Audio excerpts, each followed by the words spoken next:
Hey guys, what's up and welcome to a new Tesla update video. So today, as per usual, let's go over Tesla, let's go over the market, let's figure out what has happened today, what we can expect, of course, moving forward for the rest of the week, only 2 days left, and let's just discuss what we can expect really from Tesla stock over the next little bit. So if you enjoyed the video, don't forget to hit that like button. This is not financial advice.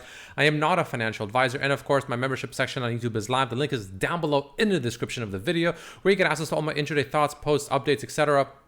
on Tesla stock, updates, technical analysis, options flow on Tesla every single day the market is open. So the link is down below for just $2.99. But let's just jump right into it. Tesla closing the day actually down about 2.89% on the day, which will be closing us at about $171 per share and 77 cents, which compared to the market is maybe a very slight underperformance. But again, all of this is off of the back end of, well, CPI, which we talked about yesterday, right? CPI came in, of course, hotter than expected, as I'm sure we can all take a wild guess, relative to how the market how the market reacted. Where is this? Here we go, right? 3.4%, I believe, was the expected number. It came in a 3.5, I believe it was, right? It came in slightly hotter than expected. So the market's obviously tanked on that news. And we talked about yesterday how Tesla has a chance to, of course, naturally, even though it technically broke out, CPI is like one of those situations, one of those key factors, right? CPI, PPI, which is tomorrow, delivery numbers specifically for Tesla earnings, right? That can, of course, still be something that you have to kind of be careful about, even if you have like a technical breakout or whatever. That's exactly what we experienced. Now, before we go over to the daily chart and show kind of like two versions of what's happening on the daily chart, I want to start things off by talking about the 1 hour chart very quickly while I have this fib here, so I can just delete it after. But the way I look at it is this, right? Pretty simple stuff. So two things here, right? First and foremost, right, we have the fib, right? The fib right here, you can see we had that massive rally from the bottom not too long ago, right? Well, so far the bottom at 160 pretty much. We had this rally all the way up to pretty much almost 180, right? Which is kind of that range that we're trading in, right? We're just zigzagging in this range between pretty much 183 to 160, right? This is that range, right? Whichever level decides to break first, right? So if we break above, 183-ish, give or take, right? That's going to be a win for the bulls and a loss for the bears. And then we should push up even higher, like I said, to $200 roughly per share next, which will be my next main target. However, if we lose 160, then I think at the very least we'll come down to 150, if not all the way down to potentially, I'm on the log chart. I want to look so weird. Okay, whatever. The 140s, right? It's just right now it looks weird because I switched my chart to log, not a linear. So things look a little bit wonky. But the reason I want to show this Fibonacci here is mainly because, so far with this little drop that we had today off of CPI, we had an almost perfect bounce off of that 0.5 Fibonacci level, which is pretty much at 170/169, somewhere in that general range, almost to the absolute perfection, right? And so far we're bouncing. Now, it doesn't mean that this is, good to go and that, we're just going to bounce from here and everything's, all happy and dandy and whatnot. No, in fact, this we can still technically come down even further to about this 618 fib level, which also wouldn't surprise me. And the reason I say that wouldn't surprise me is because you can see this little green box right here, right? This green box is a fair value gap, right? And we have a fair value gap right here. And what usually happens with these fair value gaps is they're essentially, they're gaps, right? They're gaps, but like they often fill, but not fully fill. So pretty often what you'll see when you see these fair value gaps, it'll fill about like somewhere around the halfway point-ish, which is, coincidentally enough, exactly where the 618 Fibonacci level lines up at, pretty much 167.5 roughly, right?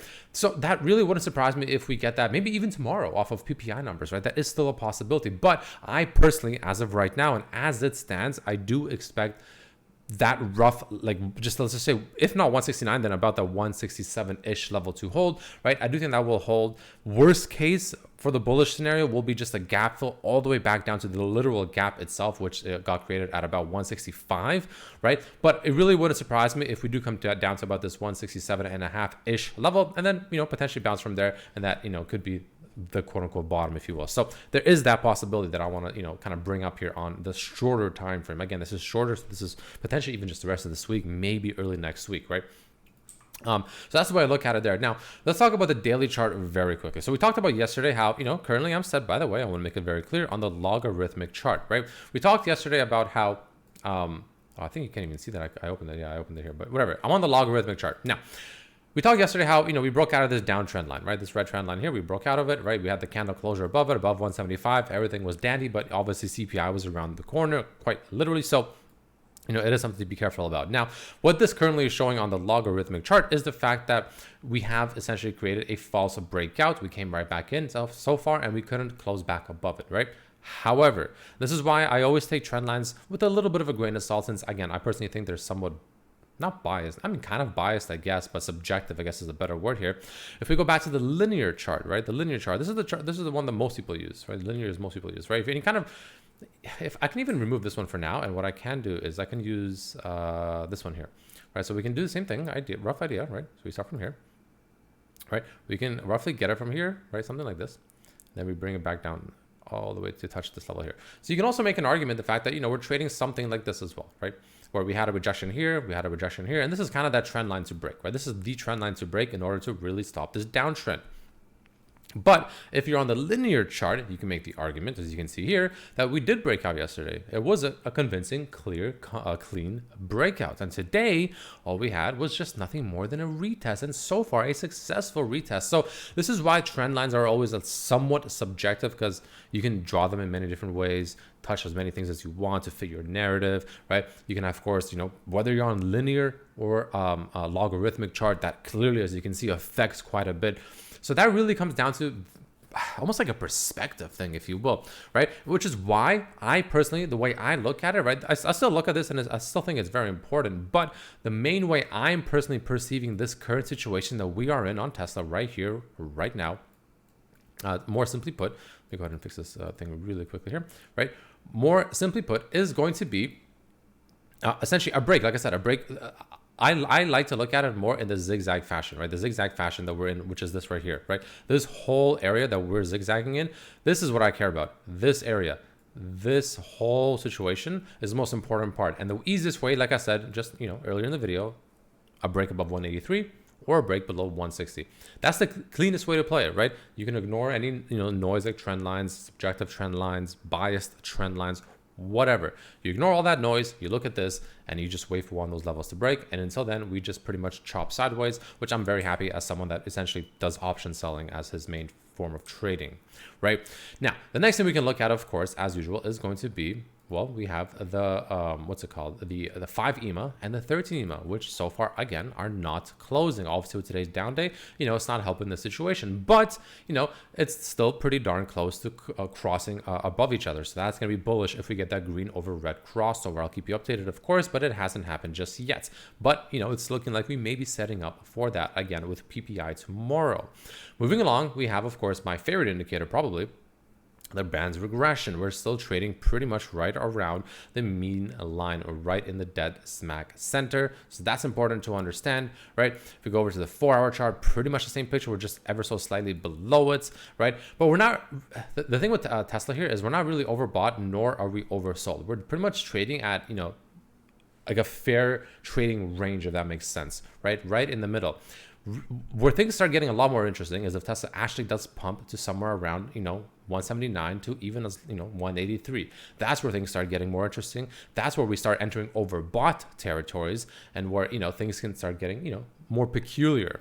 On the flip side, if we start entering, 165, and especially like close to 160, and especially the 150s, we start entering some pretty substantially oversold territory on the 4 hours. So if this were to happen, let's say in the next few days, that would be very, very oversold. And that's where I'll be a lot more happy to either buy shares or sell cash secured puts, or both, right? And that's the way I'm looking at it right now. And that's kind of the situation I see for Tesla right here, right now. So that's the overall picture. In terms of options flow, not a whole lot today, right? Obviously mixed all over the place, right? You have a bunch of calls, a bunch of puts coming in, right? Options flow for Tesla, you can see here the bullish flow is still by far the highest. 360 million flow of options, of premium, if you will, into options, came into Tesla today. Obviously by far the highest, right? The lowest, or the most bearish rather, is the Lulu. Probably the most interesting thing that came in today that I guess is worth mentioning is going to be this, right? So this came in today at about 10:30 a.m., right? It's above the ask, sweep, put. It is a put. It is pretty much exactly a year out, roughly, right? But it's a 50 strike. So it's a 50 put. So someone essentially is either betting on Tesla going all the way down substantially, not necessarily to 50. Don't forget, they can close it early, right? They'll make a lot of profit regardless. But, they could also be playing some kind of, volatility on earnings, right? As the earnings approaches, the volatility starts to increase, and the value of this put can actually increase quite a bit with maybe how little valued it is now. So they could be playing something like that. There's a lot of, there's a lot of stuff that we don't know the true intention behind when we see option flow like this, which is why I don't like, I put a decent amount of attention into it, but not like my main attention into it. You know, it's kind of like a supplementary thing for me, right? But nonetheless, sometimes that supplementary information is crucial and very, very useful that we've seen before, that I've talked about to you all before. But that's probably the only one that is really worth mentioning right now. Also, Black Box, by the way, phenomenal options flow platform. I have a link to it down below in the description as well if you want to try it out for yourself with a discount as well. If you would like to sign up and try it out, the link is below as well. But yeah, that's kind of the main thing I'm seeing right now. So there's not a whole lot to talk about, right? We had a bit of a drop, but again, really based on perspective, it could just be a false breakout on the log chart. It could also be just a simple retest on the linear chart. Which one is it? Well, that's up to you to decide. I'm personally just waiting for one of these main levels that I talked about to, you know, fully break. That should give a direction into the next overall movement. Like I said, 183 break leads to 200, 160 break leads to 150s, if not potentially even next to the 140s. And that's the main way I'm looking at it. And really, up until then, there's no reason to guess. I'm just selling options. I'm slowly accruing shares in this general range. I will continue to do so. I have covered calls against the shares that I bought. Like I said, I have shares in the 160s and the 170s, covered calls against them. I have a cash secured puts in the 160s right now. But I'm, again, if you're curious about my current position, as of right now, not assuming any cash secured puts will get, you know, in the money and I'm forced to buy it this Friday, but as of today, I'm about 70% cash, 30% in stock, right? That's the way I'm currently positioned. But again, I am using that cash to sell cash secured puts on Tesla. They're not, you know, it's not all of it is literally just sitting doing nothing. So that's the way I'm doing it right now. And that's kind of the way I'm playing it. So, you know, that's just my strategy, right? Everyone has their own strategy. So yeah, let me know what you think down below. The daily chart, by the way, setting up pretty decently still, right? The stochastic still looking good. Our side, you know, a little bit of a retrace here, but not too bad. MACD is bullish. And the one thing I do actually want to quickly mention before I do finish off this video is actually going to be the weekly chart, right? I forgot to mention this. But one thing that I wanted to mention here is the fact that, so first of all, on my favorite indicator, the band's regression, we are in the oversold territory, which is the first yellow line. We even approached the second yellow line here when we were close to 160 for the first time. But more interestingly enough, the MACD is starting to curl. It's not just trending downwards. It's kind of trending sideways after trending downwards, right? So it's starting to curl. That's a potential sign of basing, especially on a weekly chart. Also, we have, of course, that bullish divergence still setting up, especially on the daily for the RSI and the MACD, which is great to see. But the stochastic on the weekly, you can see here, is ever so slightly crossing bullish. That is also pretty promising. So things are starting to look like Tesla is, you know, basing in, kind of getting that power ready to go for that next, and really, I guess almost even the first true leg up since a while. So not bad. It's not looking too bad. I'm feeling pretty decent here, but I will continue buying the dip personally as it continues dipping, if it does continue dipping. So that's my strategy. I have it laid out. I'm not worried. I'm just kind of following the plan. And that's all there is to it, really. But yeah, thanks so much for watching. See you tomorrow. Peace.